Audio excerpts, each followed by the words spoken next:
recargamos tus ideas. Informe RCR presenta Titulares de la Mañana con Pedro García Otero. Gente trabajadora, gente madrugadora de Venezuela, muy buenos días, bienvenidos a los titulares de la mañana de este 3 de octubre de 2016, un día que amanece con una noticia sorprendente a juzgar por lo que decían las encuestas previas al referendo, al plebiscito en Colombia por la paz, un plebiscito no vinculante que se realizó ayer con 37% de participación y en el que el no triunfó por un escaso margen de medio punto. El Tiempo de Bogotá nos dice que tras triunfo del no, Santos llama al diálogo político por la paz. El mandatario convoca a todos los partidos. Uribe dispuesto a aportar en pro de un pacto nacional. Timochenko dice que las FARC mantienen su voluntad de paz. El cese del fuego bilateral con esa guerrilla continúa. El diario La Tarde, también de Colombia, nos dice ganó el no, ¿ahora qué? Ahora, ¿qué es la pregunta que se hacen los colombianos en este momento y toda América Latina en este momento? Una pregunta que intenta responder la BBC de Londres en una nota que nos dice Colombia dijo no, 4 puntos para entender qué pasa ahora con el proceso de paz y las FARC. La pregunta es ¿qué sigue? Y la primera respuesta que nos da la BBC es el cese del fuego sigue con 99% de los votos escrutados, 50,21% de los colombianos dijeron que no y 49,78% dijeron que sí. Sigue también una negociación con el no. A los jóvenes colombianos les digo esto, la paz es ilusionante, los textos de La Habana decepcionantes, dijo el expresidente Álvaro Uribe, el abanderado de la campaña del no en el referéndum. Uribe que sale muy reforzado de esta consulta electoral. El punto 3 nos dice que el plebiscito era político, dice exactamente esto que yo les decía, que el plebiscito no tenía carácter vinculante, pero era una manera en la que Juan Manuel Santos, el presidente Juan Manuel Santos, pretendía legitimar los acuerdos de La Habana y ahora los perdió. Y el punto 4 nos habla de la incertidumbre, nos dice Santos enfrenta uno de los momentos más difíciles de la historia reciente de Colombia. Para Andrei Gómez, profesor de la Universidad de los Andes y miembro de la organización civil Rodeemos el Diálogo, puede empezar a generarse una fragmentación de la guerrilla. Tal cual nos dice que las FARC siguen dispuestas a buscar la paz, las FARC-EP se mantienen en su voluntad de paz y planear usar como única arma la palabra para conseguir la paz, dijo Timochenko al conocer los resultados del plebiscito. La prensa nacional, por supuesto, país vecino, un país hermano, el país más importante en sus relaciones internacionales que tiene Venezuela, porque es nuestro vecino, porque es nuestro hermano, porque en Venezuela hay millones de colombianos que hicieron vida aquí, porque en Colombia empieza a haber miles de venezolanos haciendo su vida allá. Por supuesto, este es el gran tema de la prensa nacional y así 2001, por ejemplo, nos dice revocado el acuerdo de paz. El Nuevo País dice Colombia se salvó apenas por un pelo, tomando partido en la pugna entre el sí y el no. El Nacional nos dice en un tono neutro que el no se impuso en Colombia. El Universal nos dice que por estrecho margen colombianos rechazan acuerdo con las FARC. Y Últimas Noticias, hasta Últimas Noticias, abandona su tradicional titular en favor del gobierno y nos dice acuerdo de paz no pasó en Colombia. Reciban el saludo de Jaime Nestares en la dirección general de la estación, Javier Pereira Díaz en la gerencia de información y opinión, Claudia Camperos en la gerencia de producción, de Armando Monroy, Marilia García, Leonel Espinosa, Doreliani Osorio y Luis Ortega en la producción, de Jackson Vargas en la coordinación de información, de Pablito Rondón en los controles y de quien les habla Pedro García Otero. Esto es Titulares de la Mañana correspondientes al 3 de octubre de 2016. Y más allá del resultado, por supuesto, la rápida organización del referendo, los rápidos resultados del referendo, el orden en el que se llevó el proceso, llaman la atención en Venezuela. Allí no hubo baranda del CNE, allí no hubo horas y horas de espera, allí las mesas cerraron a las 4 de la tarde y a las 6 de la tarde se conocían los resultados. Todo lo cual es un rotundo mentiz a la tesis de la señora Lucena y sus adláteres, Oblitas, Hernández y de Amelio, quienes dicen que el sistema electoral venezolano es el mejor sistema electoral del mundo. Parece que no, parece que el sistema electoral colombiano es un sistema electoral mucho más eficiente a la hora de despejar incertidumbres.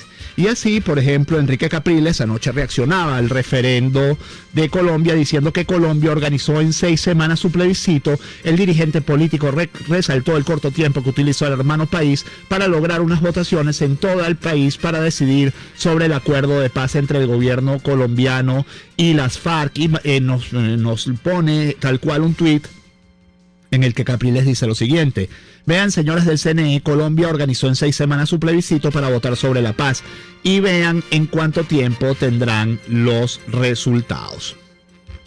Otra información nacional que tiene que ver con el referendo internacional, que tiene que ver con el referendo revocatorio en Venezuela. Temer apoya que se realice revocatorio en Venezuela este año. Esto nos lo trae el estímulo.com. Temer es Michel Temer, el presidente interino de Brasil. El presidente brasileño dijo que Brasil es partidario de que el referendo sobre la revocación del mandato de Nicolás Maduro en Venezuela se realice este año. En una entrevista con un diario argentino difundida el domingo: apoyamos que el referendo revocatorio se realice este año. Es nuestra propuesta, si no, ya veremos en el futuro qué actitud tomar, señaló Temer en Brasil, y antes de viajar a Argentina publicó este domingo el diario La Nación. Temer tendrá un encuentro bilateral el lunes con el presidente argentino Mauricio Macri en medio de una crisis en el Mercosur por el traspaso de la presidencia pro tempore que Uruguay pretendía transferir a Venezuela, a lo que se opusieron Brasilia, Buenos Aires y Asunción, los demás miembros del bloque. Estamos preocupados con las detenciones que se hacen allá en Venezuela de naturaleza política, expresó Temer. No estamos aislando a Venezuela, la cuestión es la participación de Venezuela en Mercosur o no, y la presidencia pro tempore de Venezuela fue justamente cuestionada por lo que sucede allí, enfatizó el mandatario brasileño según La Nación. Un Temer que ayer sale fortalecido de unas elecciones municipales. Esto nos lo dice El País de Madrid. Brasil castiga en las municipales al partido de Lula y Rousseff y a la política tradicional. En la primera cita con las urnas tras el impeachment a Dilma Rousseff, el Partido de los Trabajadores sufre una debacle. Brasil ha votado para elegir a más de 5.000 alcaldes en una jornada marcada por los ecos de la crisis política que acosa el país y la tensión derivada en los recientes episodios de violencia, especialmente en la ciudad de São Luís de Maranhão, nordeste. Baste decir que recién ratificado en el poder tras la destitución de Dilma Rousseff, el presidente Michel Temer, para evitar las protestas previstas en una universidad privada de Sao Paulo donde tenía que votar, se presentó 3 horas antes de lo anunciado a la prensa. De hecho, abrió el colegio electoral y de esta forma ha driblado el escrache de estudiantes que planeaba recibirlo con gritos de golpista y fuera Temer. Y sin embargo, a pesar de su baja popularidad, Temer ha encontrado en los resultados de estas elecciones un apoyo, aunque sea de rebote. De forma indirecta, a Temer le beneficia la humillación que ha sufrido el Partido de los Trabajadores de los expresidentes Lula y Rousseff. La agrupación, en su día la fuerza de izquierdas más grande de América del Sur, lucha hoy por seguir viva tras ser defenestrada del gobierno central, mientras se hunde en una grave crisis de imagen debido al escándalo de Petrobras. En Sao Paulo, esa debacle fue especialmente dulce para Temer. La ciudad concedió una victoria aplastante al Partido de la Socialdemocracia Brasileña, encabezado por João Doria Jr., un empresario conservador cuya campaña se ha basado en el resentimiento contra la política tradicional y la izquierda en particular. El Nacional nos dice que la Constitución, la ley electoral y los convenios obligan a realizar las regionales este año. Diputados y académicos coinciden. El oficialismo dice que no hay recursos para elegir a los gobernadores porque sabe que perderá cualquier consulta. El gobierno ha percibido alrededor de 2,41 billones de bolívares este año por diferencial cambiario y recaudación fiscal. Y el Nacional también nos dice, en una información ya cambiando el tercio, cambiando el tema, una información muy importante para el día de hoy, sobre todo para los caraqueños, que los transportistas se pararán hoy para realizar asamblea. Eric Zuleta, presidente de la Federación Nacional de Transporte, indicó que los choferes están descontentos porque semanas atrás el ministro de Transporte, Ricardo Molina, había aprobado el incremento de la tarifa de rutas urbanas a 60 bolívares, pero luego a través de mensajes en la red social Twitter desmintió la información. Los bloques de transportistas en Caracas convocaron para este lunes a las 9 a.m. una asamblea general en la sede de Unión de Conductores del Oeste, ubicada en La Vega, donde esperarán por un pronunciamiento oficial del ministro del Transporte, Ricardo Molina, respecto al aumento del pasaje. Muchos no van a salir a prestar el servicio, sino que acudirán a la asamblea, señaló Eric Zuleta, presidente de la Federación Nacional de Transporte. Les leo algunos de los mensajes de ustedes en la red social Twitter, no antes de recordarles que por lo menos hasta las 6 de la mañana, cuando yo pasé por allí, San Agustín del Norte, en otra información local, está sin luz desde anoche. Un extenso sector de San Agustín del Norte, hay zonas con luz, zonas que no tienen luz. Afortunadamente, por ejemplo, Parque Central sí tiene luz, que es el complejo más importante de la zona. Pero el resto de este sector caraqueño está en tinieblas. Algunos mensajes de ustedes en la red social Twitter, derecho y reverso, nos dice: más que el triunfo del no, me sorprende la altísima abstención. No he escuchado un análisis convincente sobre este fenómeno. Yo creo que la abstención es tradicionalmente alta. O sea, tradicionalmente en los países vota 60% de la gente, y este referendo, al no ser vinculante, pues menos convocatoria tuvo. De todas maneras, le vamos a trasladar la pregunta a Félix Gerardo Arellano, internacionalista, quien va a ser el invitado en el segundo segmento de este programa. Boris Ovalle nos dice: en Colombia organizan un referéndum en 6 semanas, da resultados en 3 horas y pierde. Ya entiendo por qué el CNE retrasa el RR. Angina en Locha nos dice: en este comunismo moderno posee un problema de identidad nacional terrible. Maduro y Santos creen ser más cubanos que Fidel. Jorge Sánchez Rojas nos dice: el no y la eficiencia del plebiscito en Colombia son lecciones de conciencia y eficiencia. Toma nota Venezuela. Mirna B. de Hughes nos dice: Santos y las FARC no tenían plan B, ya salieron a La Habana a recibir instrucciones. Progreso nos dice: rectora CNE, Colombia organizó plebiscito en 33 días con menos tecnología, más gente y terreno. En 2 horas dio el resultado. Linda Manzanero dice: las magistradas quedaron al descubierto. Tenemos el más ineficiente, el menos eficiente y más caro sistema electoral. Carlos Peña dice: no te olvides que los votos eran manuales y se contaron en vivo y directo. Carlos Peña vive allá, sabe de lo que habla. Gamal Aybar dice: cuando los comunistas ganan por un voto, obtienen una contundente victoria. Si pierden por 60.000, es empate técnico. ¿Qué cosas? Mirla Ruiz dice: mucho que admirar en Colombia, triunfo democrático, defensa, derecho a lograr una paz con justicia, rapidez y eficacia del proceso. En Venezuela nos dice: si Juan Manuel Santos tuviera dignidad, hubiera renunciado. Recordemos la digna decisión de David Cameron después del Brexit. Lenza Cata nos dice: buen día, Pedro. El Ministerio del Fraude Electoral que observe cómo se contaron más de 12 millones de votos en Colombia. Y Liliana Atanasio nos dice: las FARC buscan una paz sin respeto.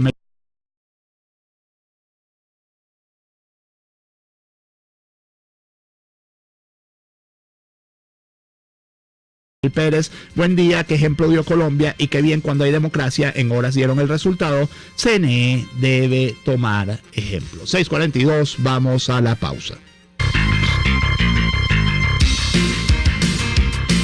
Usted escucha Titulares de la Mañana con Pedro García Otero, solo por RCR 750 AM.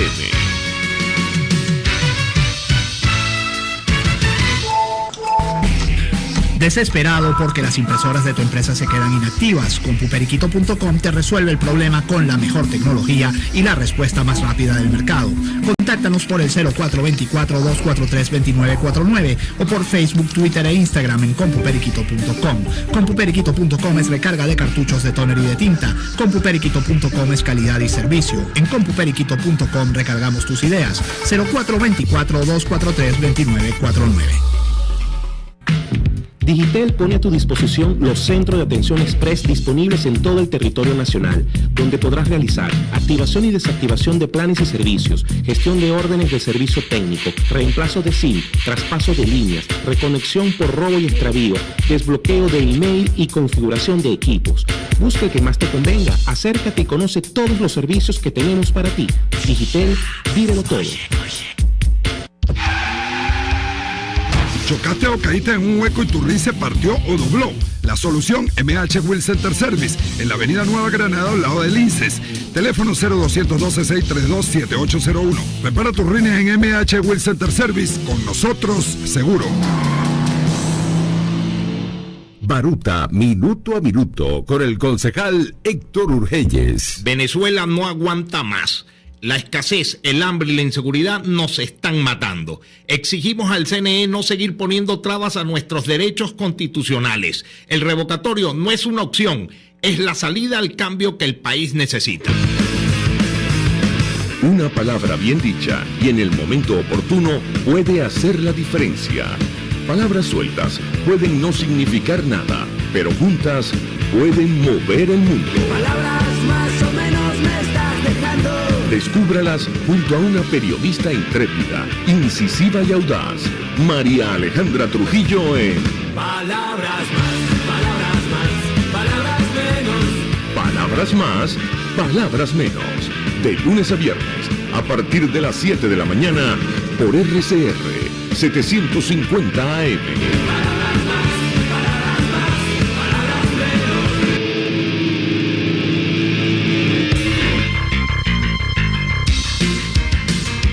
Estás escuchando Titulares de la Mañana con Pedro García Otero, solo por RCR 750 AM. Se solicita para la señora Wendy Berman, que está haciéndose un tratamiento oncológico, Herceptin ampollas de 440 miligramos. Herceptin ampollas de 440 miligramos. Contacto al 0416-528-3136. 0416-528-3136 para la persona o institución que pueda apoyar esto. Tenemos en la línea telefónica a Félix Gerardo Arellano, internacionalista, profesor de la Universidad Central de Venezuela. Por supuesto, profesor, el tema es el plebiscito en Colombia. El resultado es cuando menos sorprendente, y un poco la pregunta que se hacen hoy todos los medios, ¿qué sigue y qué lecciones arroja esto para Venezuela, cuyo gobierno se comprometió tan ampliamente también con la opción del sí? Muy buen día, su comentario.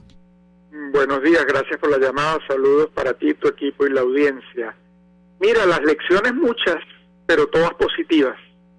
Las lecciones son fortalecimiento de la democracia, fortalecimiento de las instituciones, fortalecimiento del juego político, de la participación ciudadana, lecciones para los autoritarismos, para el personalismo de Santos, su triunfalismo, su hegemonía comunicacional. Lecciones para Venezuela, muchas, obviamente, un consejo electoral que organiza una consulta. Las consultas son fundamentales, son la opinión del pueblo, son la base de la democracia, y la organizó eficientemente, técnicamente, con observación internacional, con resultados efectivos en su momento, que oportunamente. No es un consejo electoral colombiano que obstruye, que paraliza, que destruye, no, todo lo contrario. Otra lección más. Y las consultas, la consulta un reto para Santos, un reto para la FARC, un reto para Uribe, incluso, porque Uribe gana, pero ahora tiene que aprender a negociar. Ahora viene la tarea que él mismo propuso. No viene un vacío como algunos pretendían presentarlo. Tampoco es que triunfó la guerra, para nada. Triunfó la paz con un acuerdo más equilibrado. Se cuestionó el acuerdo y el presidente no lo quiso oír. No quiso oír la opinión, la soberbia, el personalismo. Bueno, anoche vimos a un Santos más humilde, que habla de oír, que habla de convocar hoy a las fuerzas políticas. Uribe habló de un pacto nacional. Bueno, ahora hay que crear una nueva comisión negociadora, integrada equilibradamente, integrada con los sectores críticos, para hacer las reformas necesarias al acuerdo, porque el acuerdo no está eliminado en su totalidad. El acuerdo fue rechazado en algunos puntos claves, el tema de las sanciones, la justicia transicional, el tema de los premios innecesarios e inmerecidos a la FARC como cargos en el Congreso. Bueno, yo creo que hay puntos que se revisan. Es muy importante que se mantenga, como dijo el presidente Santos, el proceso de desarmar a la FARC, porque ese ha debido ser un requisito inicial para negociar. Y Félix, perdón, en un primer momento parecía que no había ninguna posibilidad para el no y que Uribe iba a salir pues muy debilitado de esto, pero sin embargo, usted mismo me lo cuenta, sale fortalecido Uribe, cambia la política en Colombia. Completamente, pero además se caen mitos, el mito de las encuestas, el mito de la hegemonía comunicacional, el mito del poder oficial. Así como en Venezuela cuestionamos Margarita, yo creo que los colombianos han debido cuestionar Cartagena. Fue una movilización enorme del planeta, eran actos tras actos, todo con la tesis personalista de Santos, no se detuvo a oír a la crítica, no se detuvo a revisar cuáles eran los aspectos negativos que rechazaban, y el pueblo actuó como debe ser, respetuosamente de las instituciones, cumpliendo con el juego democrático. Hay otro tema que hay que sumar para quienes están argumentando en este momento que el margen del no es muy pequeño. Miren, cuidado, porque yo no sé cómo estarán leyendo ellos la abstención. Yo leo la abstención como no aceptación del acuerdo, y es la abstención más contundente, más numerosa en la historia de las consultas colombianas, de tal manera que el gobierno tiene que tener mucho cuidado. Es un 60% que no se movilizó a favor del acuerdo. Significa que puede ser crítico. Sí, pero profesor, el que no vota no dice ni sí ni no. Más allá, los que votan muestran una sociedad profundamente polarizada también, ¿no? En torno al tema de la FARC. Claro, absolutamente. Por eso la importancia del Pacto Nacional. Muy bien. La necesidad de que todos se unan y se conforme una nueva comisión de negociación. Otro reto para la FARC. Ahora se pone a prueba si realmente quiere la paz, o lo que quería era privilegios. Sí, bueno, Timochenko, por lo menos la FARC oficial, dicen que siguen en el proceso de paz y que no se habla mucho de que puede haber una fragmentación también de la FARC, ¿no? Ya la había, porque no cree que el desarme iba a ser como lo planteaba el gobierno, porque ahí es donde están todos los tonos grises que el gobierno manejaba. No aclaraba la justicia transicional, no aclaraba la situación de los disidentes. Bueno, ahora hay que aclarar todo eso. Y seguramente la FARC, que no se sume a una negociación de paz en estas nuevas condiciones, pues lo que quiere es guerra.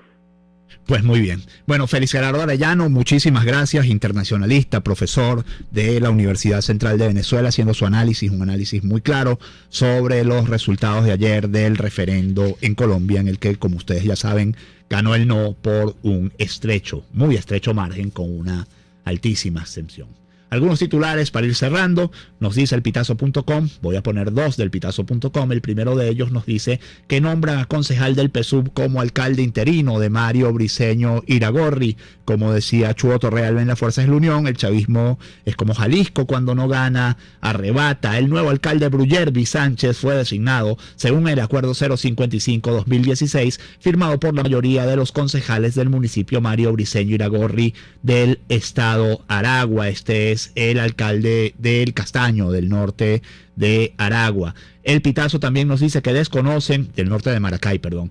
El Pitazo también nos dice que desconocen la designación de Wilfredo Ordaz como alcalde encargado de Maturín. La diputada de la Asamblea Nacional, Gabriela Arellano, asegura que la arremetida del Partido Socialista Unido de Venezuela no es contra Warner Jiménez, sino contra el pueblo que lo eligió alcalde. El conflicto político en la alcaldía de Maturín continúa. La directiva que el exalcalde Warner Jiménez dejó para que asumiera las riendas de la municipalidad durante su ausencia se niega a aceptar la designación del concejal oficialista Wilfredo Ordaz como alcalde encargado. El Nacional nos dice que mujeres corrieron a policías en protesta por comida. Un contingente que intentaba destrancar una vía que las manifestantes cerraron fue repelido a piedras por agredir a un vecino. Esto ocurrió en el sector Guanape, parroquia La Guaira, en una protesta por comida. Más de 300 familias de los sectores Guanape 1 y 2 se quejaban de la ausencia de leche, pasta, azúcar y arroz en las bolsas distribuidas por el gobierno, pues solo tenían 3 harinas, una lata de sardinas, una salsa de tomate y una bolsa de detergente por un costo de 4.600 bolívares. El diario La Voz de Guarenas nos dice que lanzaron una granada contra un módulo de la GNB en Petare. Es su principal titular. 11 heridos dejó la explosión, 4 militares y 7 civiles, entre ellos 2 niños. Llegaron las granadas a Caracas. Los agresores arrojaron el explosivo desde una moto KLR de color rojo, poco después de un procedimiento de los efectivos que capturaron a 2 revendedores de productos regulados en una zona cercana a la instalación militar. Y todo esto cuadra: la moto KLR, la detención de estos dos sujetos, la granada posterior, etcétera. Lo que es muy preocupante es que las granadas que ya son endémicas en estados como Aragua estén llegando a la capital, por ejemplo. La Patilla nos dice que asesinan a capitán de fragata en un transporte público tras perpetrarse un robo. Según versión policial, este domingo murió a manos de Lampa el capitán de fragata Manuel Enrique Landaeta Escalona, cédula de identidad 10.481.804. De acuerdo al reporte, el militar se trasladaba en una camioneta por puesto por el kilómetro 5 de la autopista Caracas-La Guaira cuando antisociales perpetraron el robo en la unidad, y los delincuentes, al percatarse de la presencia del castrense, procedieron a dispararle. Las balas impactaron en la parte posterior del cuello, dejándolo sin signos vitales.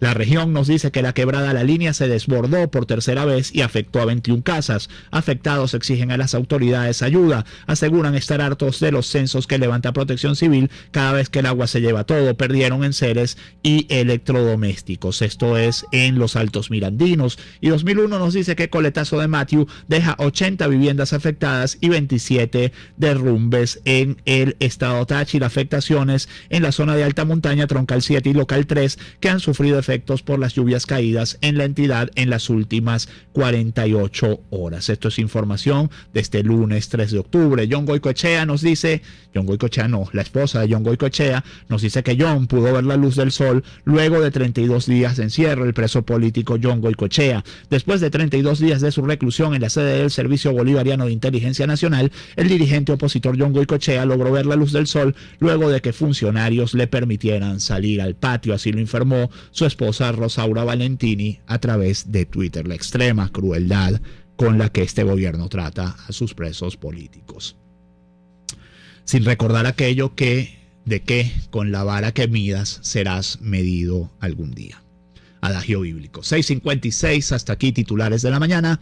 Que este 3 de octubre sea todo lo que ustedes esperan de él. Chao.